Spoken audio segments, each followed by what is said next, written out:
Welcome to ED9 career guidance. Kodangal పశు వైద్యశాలలో వచ్చే ఏడాది ప్రవేశాలు. పివి నరసింహారావు తెలంగాణ రాష్ట్ర పశు వైద్య విశ్వవిద్యాలయం పరిధిలో వికారాబాద్లోని కొడంగల్లో వచ్చే ఏడాది కొత్త పశు వైద్యశాల ప్రారంభం కానుంది. బ్యాచిలర్ ఆఫ్ వెటర్నరీ సైన్స్ ప్రవేశాలను కల్పిస్తారు. కళాశాలను 171 కోట్ల రూపాయలతో 38 ఎకరాల్లో నిర్మించేందుకు పశు వైద్య విశ్వవిద్యాలయం బుధవారం హైదరాబాద్లోని సచివాలయంలో R&B శాఖతో ఒప్పందం కుదుర్చుకుంది.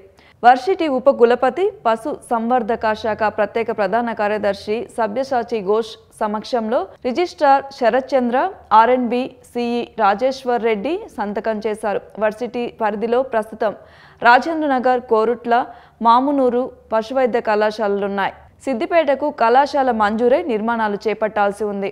కాంగ్రెస్ ప్రభుత్వం అధికారంలోకి వచ్చాక సీఎం రేవంత్ రెడ్డి సొంత నియోజకవర్గమైన కొడంగల్కు కొత్త కళాశాల మంజూరైంది.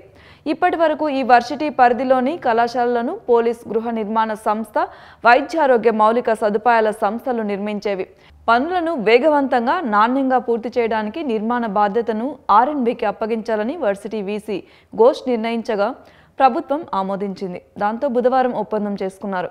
పనులు పూర్తయ్యాక జాతీయ పశువైద్య మండలి ద్వారా తరగతులు నిర్వహణకు అనుమతులు తీసుకుంటాం.